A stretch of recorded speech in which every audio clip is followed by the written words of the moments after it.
औज़ुबिल्लाहिमिनश्शैतानिर्रजीम बिस्मिल्लाहिर्रहमानिर्रहीम। बुद्ध के समय के हिंदू धर्मगुरुओं का हाल सुने तो तमाम बुराइयां उनमें देखने को मिलती थी। वो बड़े बड़े उपवन के मालिक बने बैठे थे, तमाम गुनाहों में लिप्त थे। चूंकि बुद्ध के चारों ओर लोग वासनाओं के मजे लेने में लिप्त थे, बुद्ध ने सादगीपूर्ण जीवन को अपनाने पर जोर दिया। इसे समझने में असमर्थ बौद्धों ने दुनिया को त्यागने के लिए सन्यासी जीवन जीने को इतनी शिद्दत से अपनाया कि अपनी तमाम वासनाएं और बुराइयां लेकर बौद्ध आश्रमों में पहुंच गए और इस प्रकार बौद्ध मोनेस्टिक लाइफ की शुरुआत हुई। ये ह्यूमन नेचर के विरुद्ध था कि तमाम के तमाम लोग दुनिया की जिंदगी छोड़कर आश्रमों में रहने चले जाएं। ये बड़ा कारण बना बौद्ध धर्म के पतन का और बहुतेरे लोग अपने पुराने रीति रिवाजों और जीवन के तौर तरीकों की तरफ पलट गए। यदि इतिहास में देखें तो मूल काव्य महाभारत की रचना 3री शताब्दी ईसा पूर्व यानी BC में हुई थी, जो बुद्ध के समय से कुछ शताब्दियों बाद का समय। यानी साफ है कि महाभारत काव्य की रचना कृष्ण के दुनिया से जाने के कई सौ साल बाद हुई। मुसलमानों में यदि हम हदीस की किताबें देखें तो अधिकतर पैगंबर मोहम्मद के दुनिया से जाने के 200 से 300 साल बाद लिखी गई, तो हम पाते हैं कि इनमें इतने मतभेद हैं कि उनके कारण मुसलमान अनेक फिरकों यानी सेक्ट्स में बटे हैं। कोई एक हदीस को सही मानता है तो कोई दूसरा उसकी विरोधी हदीस को सही मानता है और अनेक क्रिटिक्स उन्हीं किताबों में दर्ज हो गई बेतुकी हदीसों की बुनियाद पर पैगंबर मोहम्मद के कैरेक्टर पर उंगली उठाते हैं। यहाँ गौर करने की बात यह है कि हिंदू धर्म के ज्ञानी कृष्ण के स्वर्गवास की तारीख 18 फरवरी 3102 BC बताते हैं, जबकि बुद्ध के स्वर्गवास के साल में मतभेद है और कोई 483 BC, कोई 400 BC और कोई 368 BC बताता है। इस प्रकार हम पाते हैं कि कृष्ण द्वारा लड़े गए महाभारत युद्ध और काव्य महाभारत लिखे जाने के दरमियान 2800 से 3000 सालों का अंतराल है। इतना बड़ा समय, जबकि मोहम्मद को दुनिया से गए अभी 1500 साल नहीं हुए और ईसा को गुजरे करीब 2000 साल ही हुए। इतने समय में इस्लाम और क्रिश्चियनिटी में कितनी विरोधाभासी समझ पैदा हो गई, आप स्वयं देख सकते हैं। कहीं कैथोलिक्स, प्रोटेस्टेंट्स और ऑर्थोडॉक्स अपने को ईसा की शिक्षा का असली वारिस बताते हैं, तो कहीं सुन्नी, शिया, अहले हदीस, वहाबी, बहाई आदि अपने को मोहम्मद की शिक्षा का असली वारिस बताते हैं। जबकि महाभारत युद्ध और महाभारत काव्य लिखे जाने के दरमियान 2800 से 3000 सालों का अंतराल है। फिर आप कैसे कह सकते हैं कि महाभारत काव्य लिखने बैठे व्यास ने कृष्ण की शिक्षा और उस समय के हालात को सही समझा होगा, खासकर तब जब इतने लंबे समय में भारत ने पहले बुद्ध की शिक्षा का फैलना भी देखा और उसका लुप्त हो जाना भी देखा। साफ है कि काव्य महाभारत और पुराण उस समय लिखे गए जब बुद्ध की शिक्षा के खिलाफ आए बैकलैश के बाद बुद्ध के मानने वाले या तो पहाड़ों को पार कर तिब्बत, बर्मा आदि भाग चुके थे या गुफाओं और जंगलों में रहकर जीवन व्यतीत करने पर मजबूर थे। अब जरूरत थी हिंदू धर्म को पुनः स्थापित करने की और उसके लिटरेचर को फिर से स्थापित करने की। अब आप शायद समझ सकें कि क्यों पुराणों ने लिखा कि 18 पुराण लिखने के बाद व्यास महाभारत लिखने बैठे, ताकि ग्रंथों की संख्या को बढ़ाया जा सके। ग्रंथों की संख्या को बढ़ाने के उद्देश्य से कोई किताब लिखेगा तो उसमें आध्यात्म हो, रूहानियत हो, स्पिरिचुअलिटी हो, ये कैसे यकीन कर सकते। नटराज गुरु लिखते हैं कि महाभारत को वेदांत के किसी अनुयायी द्वारा 2री शताब्दी ईस्वी में इसके वर्तमान स्वरूप में लाया गया, जब बौद्ध धर्म का पतन शुरू हो चुका था। शायद यही समय रहा होगा जब गीता को महाभारत के अंदर इंसर्ट कर दिया गया और आज महाभारत काव्य का 18वें से 42वां चैप्टर भागवत गीता है। बाद में शंकर जो 788 से 826 ईस्वी तक रहे, रामानुज जो 1017 से 1137 ईस्वी तक रहे और माधव जो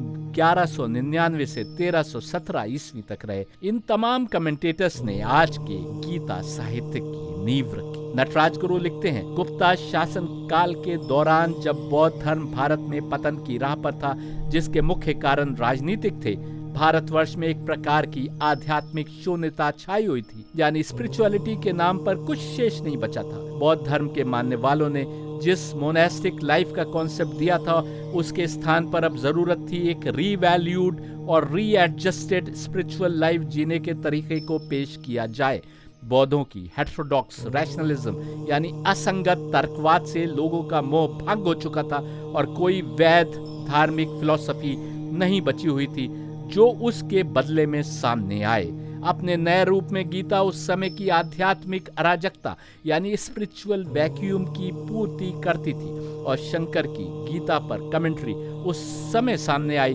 जब आम लोगों के मन में आध्यात्मिक मूल्यों को लेकर भ्रम और अराजकता की स्थिति थी। वैदिक रीति रिवाजों से भी जनता का आकर्षण टूट चुका था और जनता को सत्य और न्याय के मानदंडों से नीचे गिरने से बचाना आवश्यक था। अपनी कमेंट्री के माध्यम से शंकर ने आने वाली जनरेशन्स के लिए नैतिक शिक्षा छोड़ने की राह तैयार की। इस प्रकार गीता पर कमेंट्री लिखने वालों का महत्व यूनिक, रिप्रेजेंटेटिव और कॉम्प्रहेंसिव था, ऐसा नटराज गुरु लिखते हैं। और गौर करने की बात यह है कि ये वो समय था जब दूसरी तरफ मोहम्मद दूर कहीं अरब प्रदेश में इस्लाम की शिक्षा पेश कर रहे थे, और उसके बाद ये सब उस समय तक रहा। यानी ये शंकर और माधव और ये सब कमेंटेटर्स जिस समय अपनी किताबें लिख रहे थे, उस समय मोहम्मद बिन कासिम और उसके बाद के लश्कर सिंध से हिंदुस्तान की तरफ अटैक कर रहे थे, और 200 सालों तक सिंध के आसपास मुसलमानों में और यहाँ के वासियों में युद्ध होता रहा।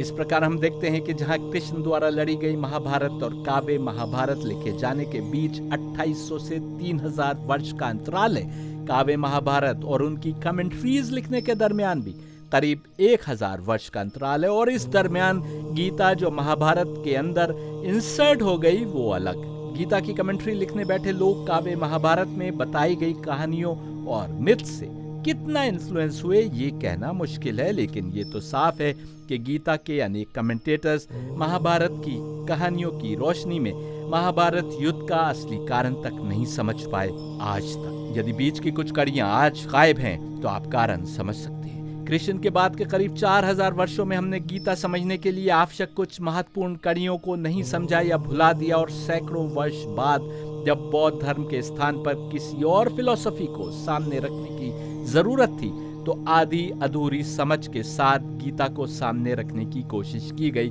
जबकि हकीकत यह है कि गीता काव्य महाभारत की रोशनी में पढ़ने का ग्रंथ नहीं है, बल्कि स्वयं अपने आप में एक मुकम्मल ग्रंथ है जो आध्यात्म और रूहानियत के मार्ग को पेश करती है। काव्य महाभारत की रोशनी में गीता को समझने का दुर्भाग्यपूर्ण अर्थ ये था कि वो सभी मिथक और गलत धारणाएं भी आ गईं जो लंबी शताब्दियों की उपेक्षा और अनुपयोग के दौरान समाज में फैल गई थी। जब गीता की समझ से दूरी बनी, फिर बौद्ध धर्म सारे भारत में फैल गया और फिर बौद्धों का भी सफाया हो गया और जरूरत पेश आई कि फिर से किसी फिलॉसफी को सामने रखा जाए। क्या यह दुर्भाग्यपूर्ण नहीं है कि काव्य महाभारत की रोशनी में जब शंकर और बाद में नटराज गुरु जैसे गीता के कमेंटेटर्स गीता को पढ़ने बैठे तो इस निष्कर्ष पर पहुंचे कि ये अनिवार्य धार्मिक साहित्य की श्रेणी में नहीं आती। यदि गीता सनातन धर्म का अनिवार्य धार्मिक ग्रंथ नहीं है तो बताइए क्या है? क्या पुराण और महाभारत है या फिर क्या वेद है जिनको पढ़ना ही हिंदुओं ने तर्क कर रखा है? इस सीरीज में हम इस धारणा को तोड़ देंगे और दिखाएंगे कि असल में गीता सनातन धर्म की शिक्षा का ही निचोड़ है, और यदि इसको अनिवार्य धर्म ग्रंथ नहीं मानते तो फिर कुछ भी अनिवार्य नहीं रह जाता। गीता ब्रह्म विद्या यानी परम सत्य का विज्ञान समझाती और सिखाती है, और इसे पूर्ण रूप से अपना कर ही पूर्ण या समग्र मनुष्य बन सकते हैं, पुरुषोत्तम बन सकते हैं, जैसा कि बनने के लिए कोई भी धर्म चाहता है और जैसा बनना डिवाइन क्रिएशन प्लान के अनुसार हमारा उद्देश्य होना चाहिए। यह अत्यंत दुर्भाग्यपूर्ण है कि अपनी बात को समझाने के लिए गीता के कमेंटेटर्स ने यहाँ तक कह दिया कि गीता के लेखक पर अन्य विचारधाराओं का प्रभाव था, ये समझे बिना कि महाभारत का लेख व्यास या और कोई हो सकता है, लेकिन गीता परमात्मा का ही कथन है जो कृष्ण के मुख से निकला। जब हम गीता के टेक्स्ट को किसी और किताब के टेक्स्ट से मिलता जुलता पाते हैं तो हम भूल जाते हैं कि सत्य केवल एक ही है, सनातन है, और हर जमाने में परमात्मा के अवतारों ने उस एक सत्य को ही बार बार दोहराया। परंतु कम अक्ल कमेंटेटर्स उस एक सच को दो जगह पा जाएं तो एक को दूसरे के प्रभाव में लिखा गया टेक्स्ट बता देते हैं। यदि आप गीता के विभिन्न कमेंटेटर्स द्वारा लिखी गई बातों पर विश्वास करते हैं तो आपको या तो ये निष्कर्ष निकालना होगा कि गीता कृष्ण का कथन नहीं है और ये किसी अन्य लेखक द्वारा लिखित और रचित कोई काल्पनिक पुस्तक है, या ये स्वीकार करने के लिए तैयार रहना होगा कि कृष्ण ने कुछ कहा और लेखक ने समय की मांग के अनुसार उसे बदल दिया, और या फिर ये कहना होगा कि कृष्ण के विचार उस समय की सोच से प्रभावित थे। ये सभी बातें सैयद हैदर को स्वीकार नहीं है, क्योंकि परमात्मा का कथन किसी आम मानव की सोच का मोहताज नहीं है और हर जमाने में डिवाइन ट्रुथ्स, सच्चाइयां बस एक ही रही हैं। गीता पर अपनी कमेंट्री के परिचय में नटराज गुरु ने गीता को धर्म की अनिवार्य पुस्तक के रूप में मानने की गलती के कारण की हेडिंग से एक चैप्टर लिखा है। यानी वो कहते हैं कि गीता को अनिवार्य पुस्तक के रूप में नहीं जाना जाना चाहिए, और वो उसमें लिखते हैं, the reason for mistake of treating the Gita as a work of obligatory nature, in which he says, if we ask why the contents of the 18 chapters and the 700 verses of the Gita have been so puzzling that most commentators have tended to treat it as a book on obligatory religious or traditional lore, instead of treating it as it highly deserves to be, on par with the most authoritative writings pertaining to pure contemplative wisdom. The reasonable answer is that the author of Gita was faced with taking cognizance of the existing schools of spiritual thought and practice of his own time, like any writer. यानी वो कहते हैं कि यदि हम पूछें कि गीता के 18 अध्यायों और 700 श्लोकों का कंटेंट इतना पेचीदा क्यों है कि अधिकांश कमेंटेटर्स ने इसे ऑब्लिगेटरी रिलीजियस और ट्रेडिशनल लोर यानी अनिवार्य धार्मिक या पारंपरिक विद्या की पुस्तक दिखाने की कोशिश की है, बजाय इसके कि इसे प्योर कंटेम्पलेटिव विजडम यानी शुद्ध चिंतनशील ज्ञान पर सबसे बेहतरीन लेखन के रूप में देखा जाए, जिसकी ये किताब हकदार है, तो उसका सही जवाब यह है कि गीता के लेखक को किसी भी अन्य लेखक की तरह अपने समय के मौजूदा आध्यात्मिक विचारों और प्रथाओं को ध्यान में रखना पड़ा। जी, ऐसा लिखा है नटराज गुरु ने कि गीता का लेखक उस समय के विचारों से प्रभावित था, जबकि गीता में असल बातचीत तो परमात्मा ने की है कृष्ण के मुख से। हाँ, ये जरूर है कि उस समय की जो बुराइयां और प्रचलित हो गई थी और धर्म से जो दूरी लोगों ने बना ली थी, उसी की तो बात करेंगे। और ये कहना कि ये प्योर कंटेम्पलेटिव विजडम है, क्या ये हम समझ लें कि परमात्मा कंटेम्पलेटिव विजडम की बात नहीं कर सकता? हकीकत तो ये है कि कंटेम्पलेटिव विजडम और सत्य मार्ग की सही समझ यदि परमात्मा की ओर से हम तक नहीं पहुंचेगी, तो फिर कहां से पहुंचेगी? कितने अफसोस की बात है। नटराज गुरु गीता के कंटेंट को समझने में अपनी असमर्थता स्वीकार करते हुए कहते हैं कि गीता के 700 श्लोक पेचीदा हैं। ये शायद गीता द्वारा दिखलाए गए पुरुषोत्तम यानी पुरुषों में सबसे बेहतरीन लोगों की समझ न बन पाने के कारण हो सकता है, जिनका उल्लेख गीता ने किया है, या फिर महाभारत की रोशनी में गीता को समझने की कोशिश के कारण। ये कितना विडंबनापूर्ण है, आयरॉनिक है कि प्योर कंटेम्पलेटिव विजडम से संबंधित द मोस्ट ऑथोरिटेटिव राइटिंग वाली किताब हमारे बीच अनिवार्य नहीं मानी जा रही। क्या कृष्ण केवल कुछ अच्छी बातें बता रहे थे, जैसा कि नटराज गुरु के कथन से दिखाई पड़ता है, और वो भी तलवारों और तीरों के शोर के बीच सनसनाते हुए गुजर रहे थे, और अर्जुन के लिए इस दीक्षा को मानने की कोई आवश्यकता नहीं थी? और या फिर कृष्ण के कथन को मानना अर्जुन के लिए तो अनिवार्य था और हमारे लिए उसको मानने की कोई आवश्यकता नहीं? गीता में क्या अनिवार्य है और क्या नहीं, इस पर आगे बात करेंगे। क्या कृष्ण केवल इतना चाहते थे कि उनकी शिक्षा को समझे बिना हम उनके नाम का जाप करें, या फिर उनकी मूर्ति को घरों में स्थापित कर लें, और वो भी कृष्ण के बचपन की मूर्ति, जब उन्होंने प्योर कंटेम्पलेटिव विजडम का ज्ञान देना प्रारंभ भी नहीं किया था? हाँ, हमें नटराज गुरु की प्रशंसा इसलिए जरूर करना चाहिए कि यदि वो समझ नहीं पाए कि गीता क्या बात कर रही है, तो उन्होंने साफ साफ लिख दिया। नटराज गुरु उन लोगों से बहुत ऊंचे हैं जो समझ भी नहीं पाए लेकिन स्वीकारा भी नहीं, और गीता को ऐसे मानी में पेश कर दिया कि आज तक उनके मानी पढ़कर लोग भ्रमित होते रहते हैं।